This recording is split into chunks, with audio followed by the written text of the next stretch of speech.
Hey everyone, welcome to another episode of Winning with Jed. I'm really thrilled to have Gloria Vanderhorst, a PhD, joining us this morning. Gloria, how are you? Oh, this morning I'm fabulous because the sun is out. We don't have any snow outside of Washington, D.C., and it's also no tornadoes in the forecast. It's always nice. No tornadoes. That's always a big plus. I It's always love it glad when I'm it. glad to have that out of the way.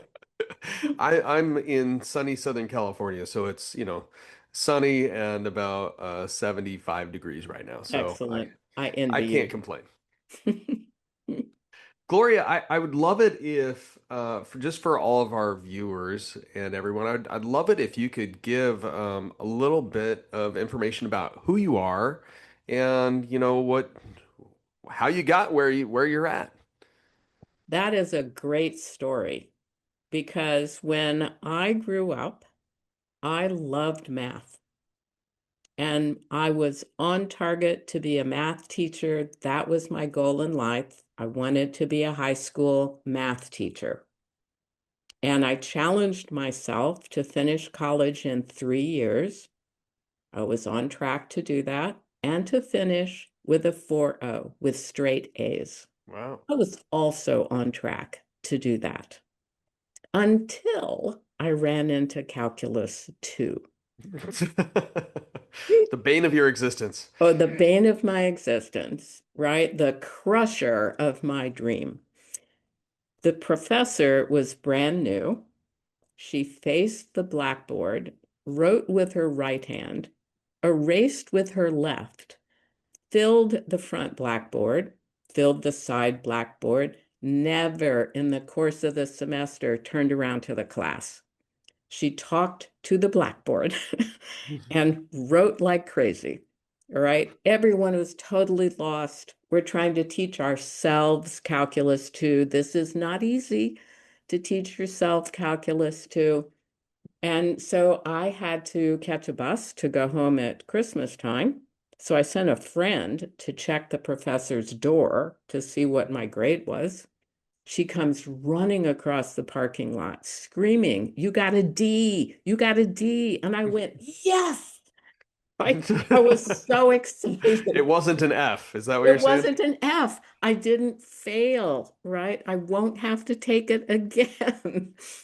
And over Christmas break, I switched my major and my minor. Hmm.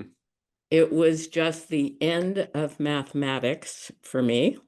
So And you my just minor, so that teacher ruined it for oh, you. that teacher just cut me off at the knees, right? I was not going to be a math teacher.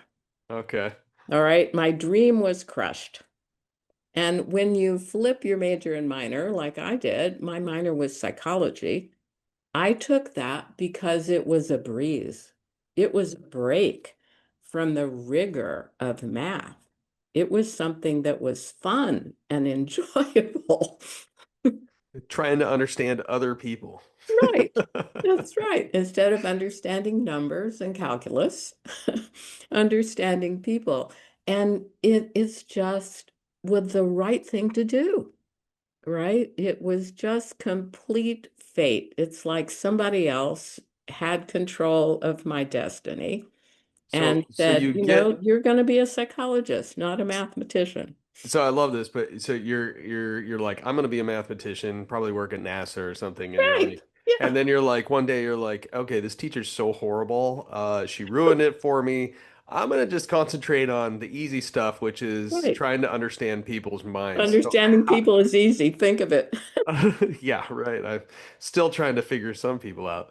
That's Tell right. me, so that started you on this journey, and what did you concentrate on when it came to psychology? So I concentrated on developmental psychology. I wanted to understand how people tick and how they grow, right? From infancy all the way up through aging. I was very interested in what made people tick. And so I majored in developmental psychology, got my PhD in developmental psychology, later went into clinical psychology, and then I got educated by a bunch of preschool boys. Preschool boys. Yes, if you want to learn about how the world functions, spend time with preschool boys. They're they're brilliant. Okay. And they're very observant. They're incredibly wise. And I didn't know it at the time that I was working with them. It's decades later that I'm digging into the research about men and boys when I learned that boys are born with a broader range of emotional expression than girls are. Hmm. I mean, that's a shocker. Well, and I think this ties in really why I was like, hey, you would be a great person to have on my podcast is because I think that there's a lot of times where women get a lot of time on the playlist, so to speak, when it comes to Hmm. emotions and it comes Right? to like understanding them and that whole bit. Hmm.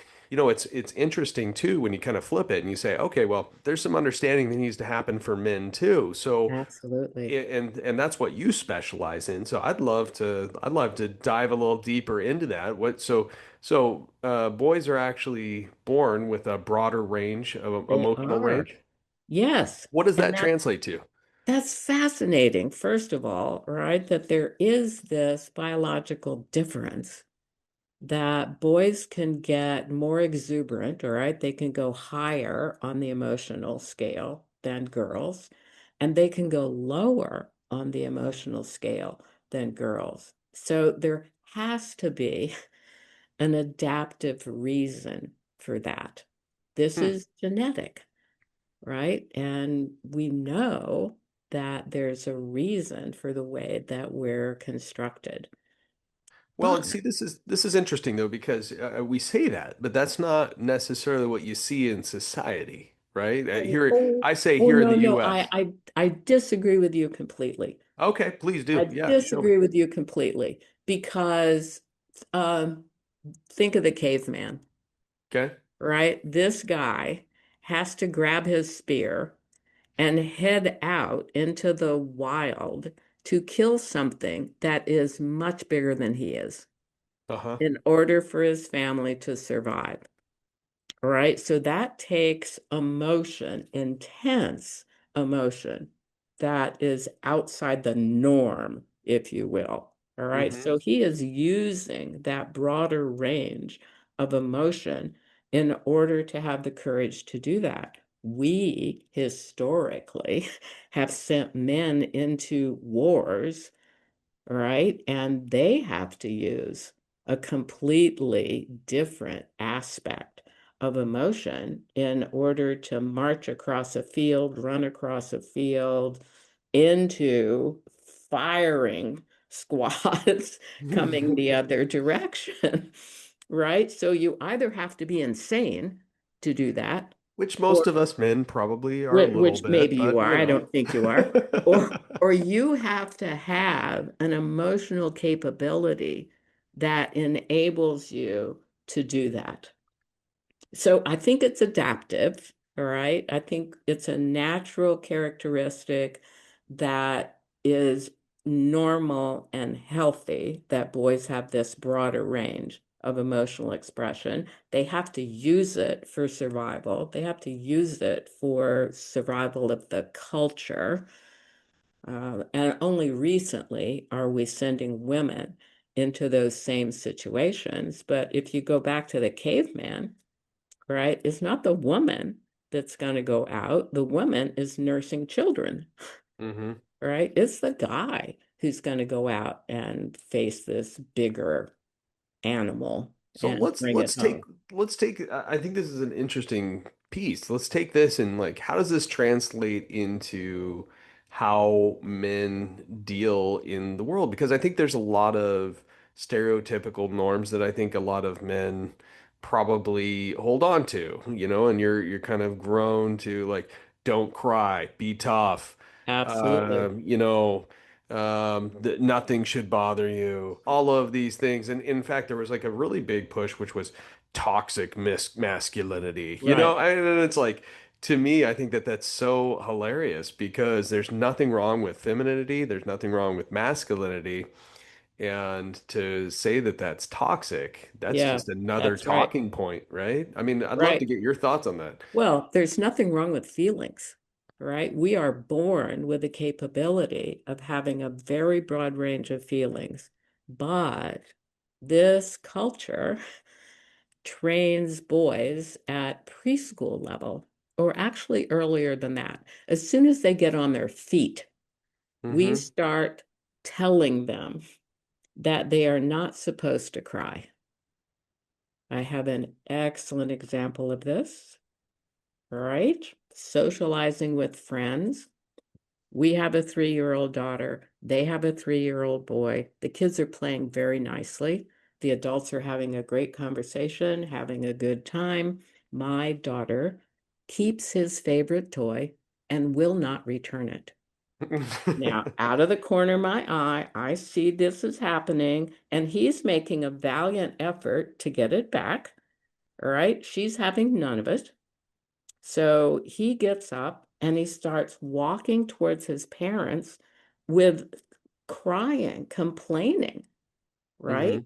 That, she's got my toy. She won't get back my, she's got my toy, right? His father whacks him in the chest.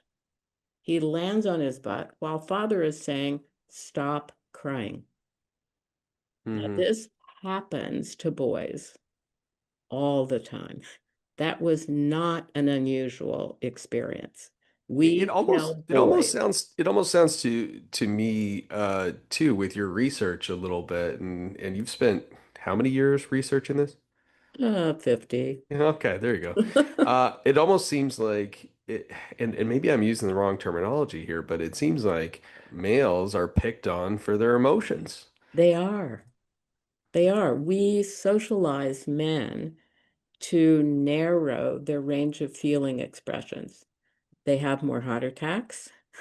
They have more gastrointestinal issues. They die younger than women because they are not talking about and expressing their feeling states.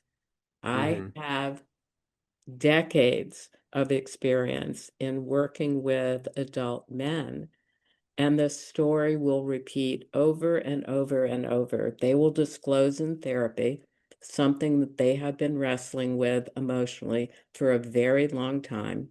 And I will ask, with whom have you shared this? No one. But you have a best friend, right? You meet with this guy on a regular basis. You guys camp together. Have fun together. You share things with each other. And your best friend doesn't know this thing you've been wrestling with? Nope, doesn't know it. All right, haven't told him. We socialize you, It, not to share it, at a it, deeper emotional level. it's funny because a friend of mine said that his wife was talking to one of his friend's wives that he was golfing with, and apparently his dad had just passed away. And Mm-hmm. they got done hanging out all day at the golf course. If you've golfed, you're there for, Mm-hmm. Right, long time. you're there for hours, Lots of opportunity right? to share. And she goes, "Hey, so how's he doing?" And he goes, "Oh, he's fine." Well, did you know that his dad just passed away? Oh no, we didn't talk about that.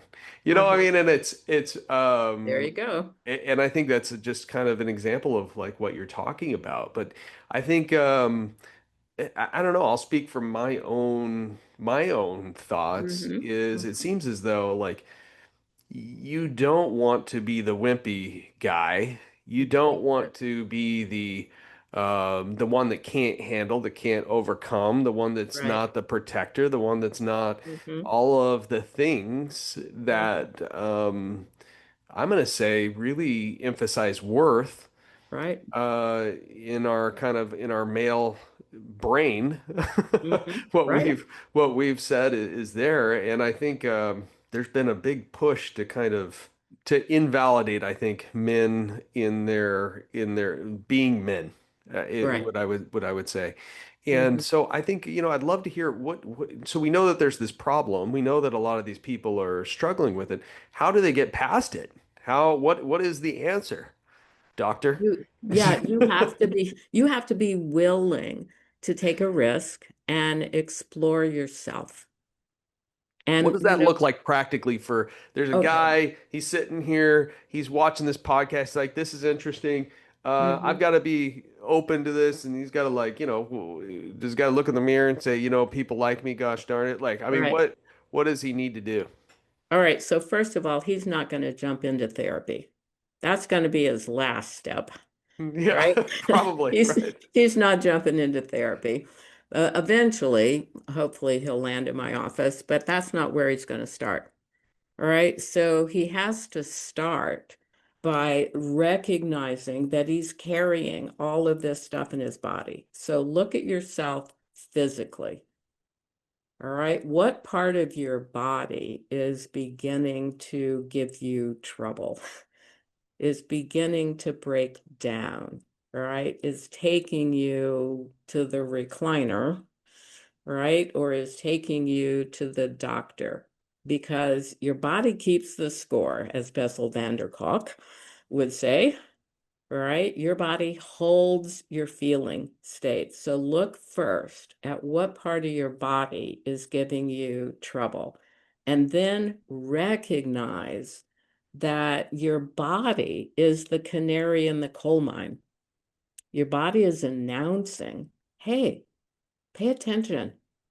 There's something in your life that is dangerous to you. And it isn't this symptom in your body. All right. The symptom is the canary in the coal mine. Pay attention, be curious, be interested. And I will tell you the first step that the guy is going to take is something that's private and individual. And the reason that I have developed a journal book is for this very guy. All right. And kind of walk. The book has essays on one page, and the facing page is blank. And it's blank for a very good reason. We hold information in terms of language, in terms of motion, and in terms of images. Most journal books do not give you access to images or actions. They give you access to words. All Hmm. right. Words develop in your world around 3, 4, 5, 6 years of age. All right. So all of that early history is not programmed in terms of words. And we know factually that the majority of your memories are really not programmed in terms of words. They're programmed in terms of what you see and the action that you take relative to it. So this book gives the guy the opportunity to tap into those parts of his brain. And when It, he does there's that, he's going there's to be there's a curious. there's a saying which is you may not remember what people said, you may not remember what they did, but you'll always remember how they made you feel, Right. right? That's right. And I think that's kind of what you're saying is like, That's hey, listen, exactly what I'm saying. and the thing too, and this has always been interesting to me is our body really is it's connected to everything, right? And Everything. so our emotions could set in Hmm. your elbow, could set in your lower Right. back, could set into That's your right. neck, shoulders, could set in all these places, and then us guys, we want to be tough, so we're just, it's not a problem. Not a Oh, I'm not problem. gonna do anything about it. Oh, I'm not Right. gonna whatever, and they ignore it, but then, it Hmm. just gets louder and louder and louder until you can't deal with it anymore. And Right. I guess really, I think this podcast is more of something about hope. Is that, Yes. what, if you have a lot of things, look, we all have things, right? Hmm. It's like, Everybody if does. we're not walking on water, then we're not perfect, right? Right. So we all have things. I think that the Hmm. thing is that, and maybe you could give some thoughts on this, is a lot of them are too scary for people to address. Of There's course. probably there's probably too much pain, there's probably too Hmm. much shame, there's probably too Hmm. much whatever it is that we're Hmm. dealing with. This guy, I don't know what that you were talking about earlier. I don't know what he was dealing with, but he wasn't even willing to tell his own best friend.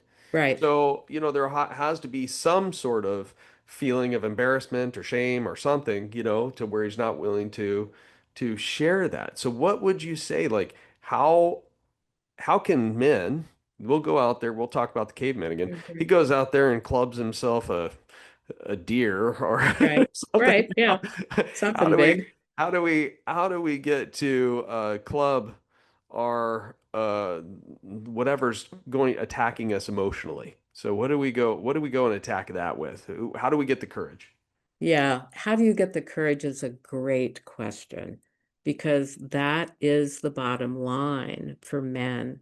Think about it. By the time you're 2 or 3, all right, you're walking, you're talking, we have told you that certain emotions are not accessible to you.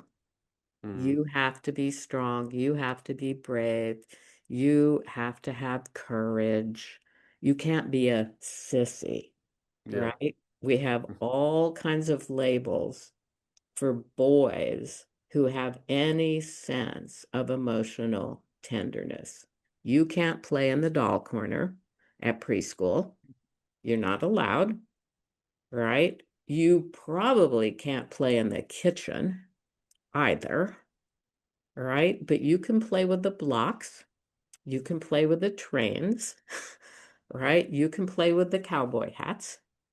Hmm. So we have trained you from a very early age not to be interested, curious about the full range of feelings. Yet you get hurt, right? Somebody knocks down your block tower in preschool. That It's pretty hurt. frustrating when people knock down your block tower and you Right. took all day making that. Right. So You how do spent people some get good time on that block tower. You loved it, so how right? do how do how do men then? Okay, we know like obviously everybody feels things. Okay, nobody's a robot. I mean, I'm gonna say nobody. Majority of people out Right. there are not robots. Right. Um, there are some robots out there now, but not men. So how do they get the courage? Self, I'm going to feel this now. Like, I mean, that seems like just kind of ripping the Band-Aid off and not No, practical. it generally takes a crisis. Okay. Right. So maybe your crisis is you're at the college level, like me, right? And the profession you were heading towards, you hit a wall and you're not going to be able to finish in that direction. You feel shame, Hmm. right? You're embarrassed. Because, You didn't, now you got to change it. You got to tell everybody you're changing it. You're excited right, about it, that whole bit.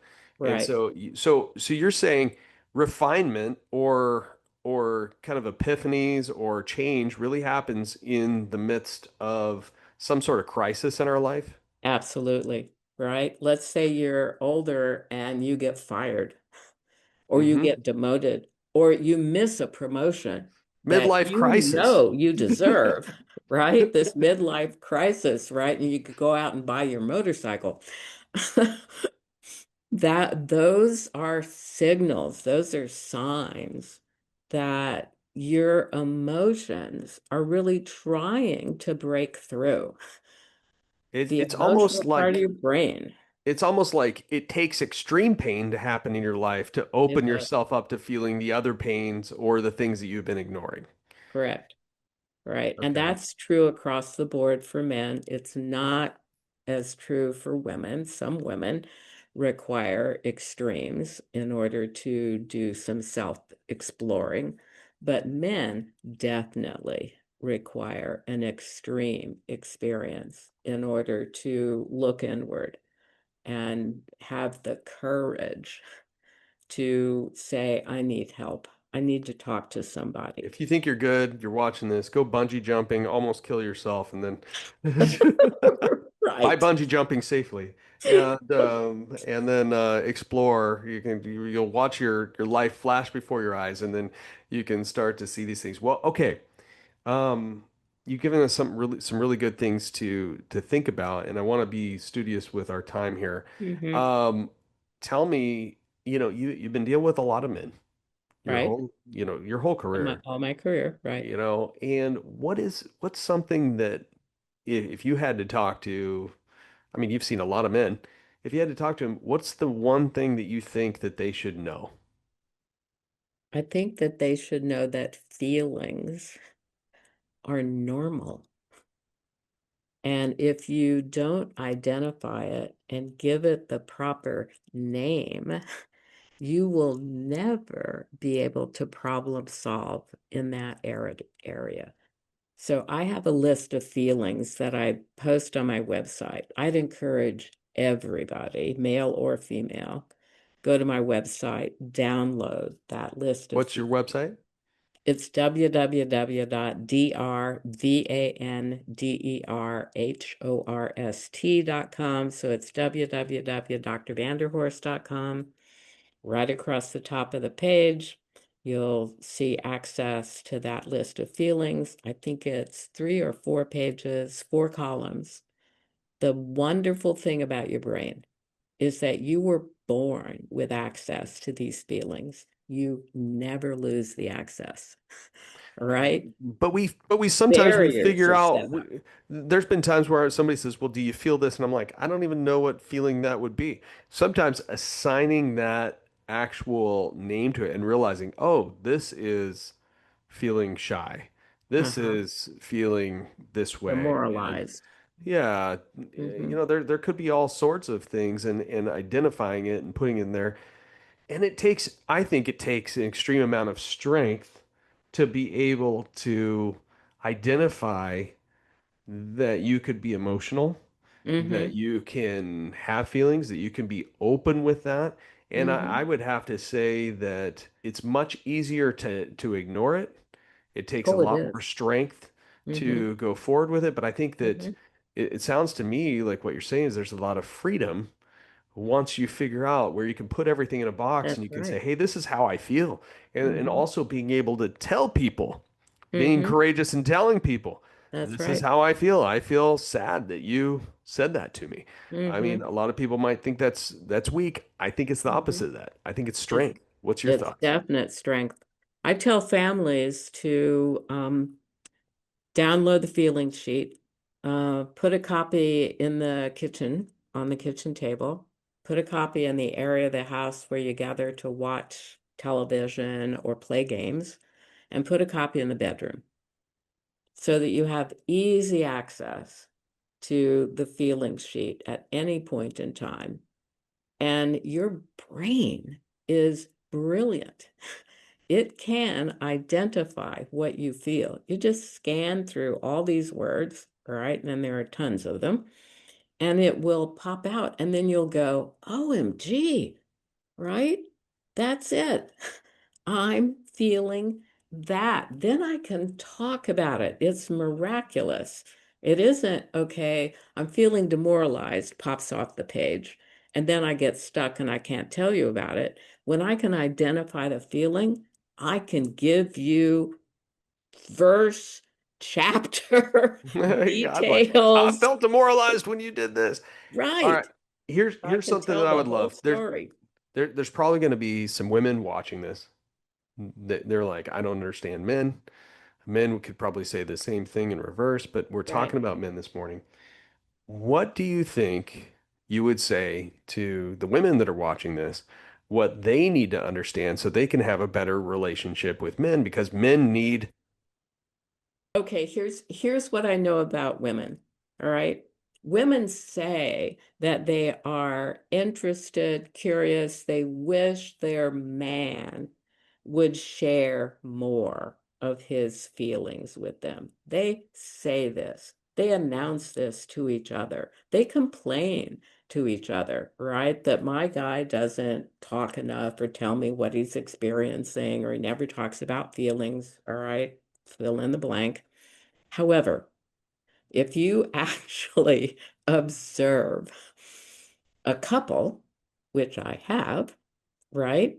And the guy, let's say the guy comes home from work and it's clear in his expression and body posture that something significant has happened to him. All right. She will ask, how was your day? What happened at work? He will give a headline. All right. I was up for this promotion and Joe Schmo got it. That's his headline. And she will say, oh, I'm so sorry. I know you really deserved it. And then she will turn away. All right. And she will go back to whatever she was doing before. All Kind right. of Let abandons him, me, and yeah, he opened let me up. just, That was I've the got stuff moment. on the stove, right? Or I got to get the laundry out, or, He I was in just the it's middle of this little this. spark of here's what's going on with me, honey. Here's the headline, and then she's like, "Oh, I'm so sorry," Yeah, and then goes and does laundry. that's right. That's Or right. All or it's right. like And I I'm sorry to say this, ladies, but we do this to our men. And then we go complain to our girlfriends that he wouldn't tell me about the loss of this promotion. Well, look at yourself, all right? You didn't say, if it had been a girlfriend, you would have said, sit down. I want to hear more. Tell me more. You don't do that with a man because you've also been socialized that men are not supposed to be expressive with their feeling states. So you're victimized by the same social experience that he is. So have the courage to set aside everything else that you are doing. get off the phone. Get off the phone, get off your Get off social computer, media. sit down, all right, and tell me the story. Give me the whole thing, Yeah, all right? And and I he would will say do that. and I would say probably, most men, I think, being one, I think if you really show that you're interested and you really want to know and you Hmm. stare at us long enough, we're probably going to tell you something. You'll break down It's and like, okay, fine. disclose. I didn't want to have to tell you this, but you keep And staring at me. actually, if you have a copy of the feelings sheet there in the living room, You're looking at you'll give us you'll be something able to to identify what he's feeling and what you're feeling, It's like and I'm you not can sure have what a I'm feeling, but deeper I've got a feeling conversation. sheet right here, so I'm gonna go ahead and I'm gonna read off that. Okay, this is really good. Take the time to understand, Right. We brush try to over. placate. Women try to placate. All right. You'll get it the next time. I'm so sorry, honey. I know you really deserved that. I know you were looking forward to it. But, hey, look, we're doing fine. All right. We don't need that extra money, Hmm. right? I mean, we're going to downplay the injury for a male. Yeah. So okay, you getting some really good tools. What's the way to every man's heart for those women out there? Key lime pie. I'm glad. See, I want all the ladies that are watching this. They're like, hey, I don't have a man. I don't know. I don't understand, man. Men are pretty simple. The way to every man's heart is through his stomach. You just feed the guy, and he'll keep showing up. So, we know a good piece of So key lime pie when we see it. right. We all want to be connected. We're born connected to another human being, physically connected to another human being. We spend our lives seeking connection. So we want to be emotionally connected to the other. But it takes time and focus to develop that emotional connection. I think of this though. I think of, times in my life, and you've got a female in your life, Hmm. and they come guns blazing with all these emotions and all these things, and it's like overload. Like it's like you're It a is. deer in the headlights because, it's sort of like if I hadn't worked out at the gym for a while, and then I Hmm. go there, I gotta start a little easier. Right. I mean, like Right. I need some light reps. Right. So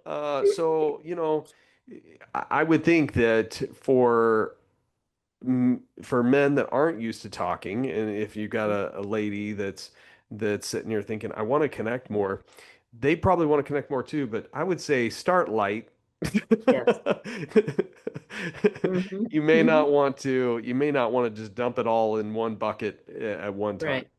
Yeah, You know, so every good marriage therapist, right, will recommend that husband and wife sit together, set some time aside, maybe start with 15 minutes.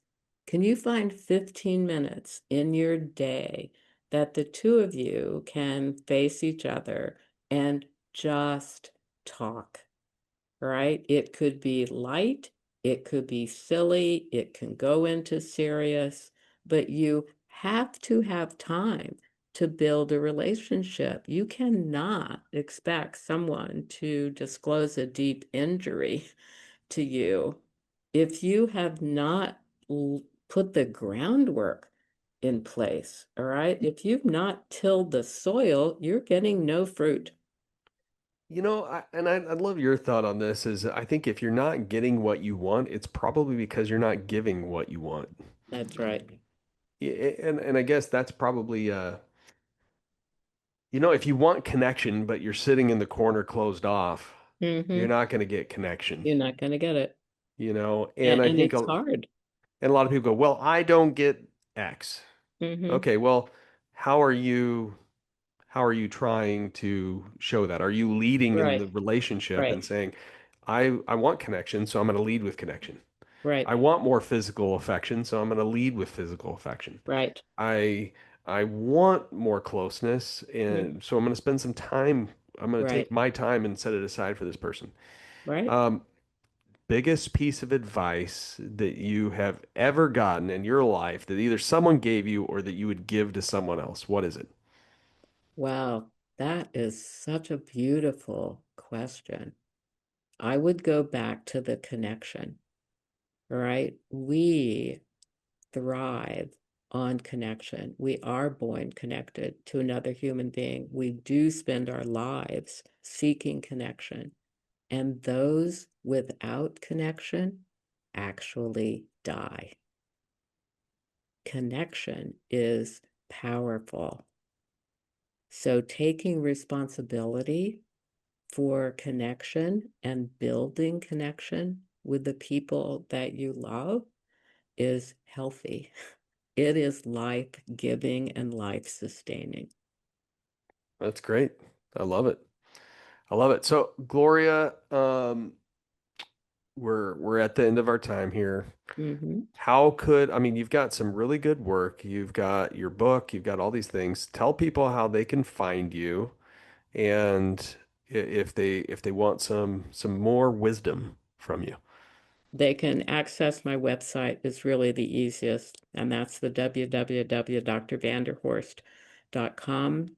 And the website has not only the feelings sheet, it has videos of different approaches to therapy that I endorse and think are really healthy and productive.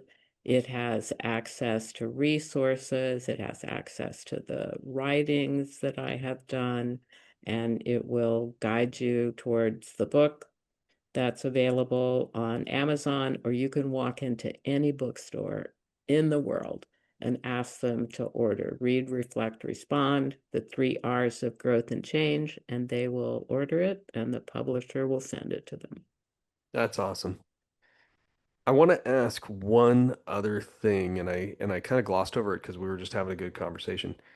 And I try to ask everyone this. You've spent 50 years in this profession, Hmm. and I'm sure you've had ups and downs. Today, as you sit Hmm. right now, do Hmm. you feel successful? I definitely feel successful because I love what I do. That's the measure of success. When you get up in the morning, are you looking forward to what you're going to do in the course of that day? It doesn't have to be going to work, right? Maybe it's developing a poem, all right? Maybe it's sewing a dress. All right. Maybe it's building with Legos. I don't care what it is. But if you get up in the morning and you're looking forward to what you're going to experience in your day, you're going to be healthier, you're going to be happier, and you're going to be successful. And have you always felt successful? How I always felt successful. Um, well, certainly when I got a D in calculus, not feel That was the low terribly point in your life. Okay. successful. That was really the low point. All right, if you got a D, there's a successful life on the That's other right. end for you. You can You recover. can recover from the D. It wasn't an F, okay? Even if you got It an F, wasn't an F. I passed. I you don't can have to still repeat recover. it. Gloria, thank you so much for the time that you spent with me You're welcome. today and with us. You've given us some really good things to think about. I think it's exciting to see um, someone that understands the male psyche as well as you do, and that really has really concentrated on that because I think life weaves a string. And if men are emotionally healthy at home in their personal lives and all those things, that's when they can excel and do something amazing at work That's and right. in their career. And That's so right. I think like we talk about, you mentioned, your body tells no lies, it can see where the stress is at. Right. You know what? Because it weaves a string, that affects how Mhm. well we can do and how successful we can be at work and in our careers. So Right. thank you so So much for true. coming today and You're just really welcome. appreciate you and looking forward to reading your book and exploring more of this. Good. Thank you. See the future.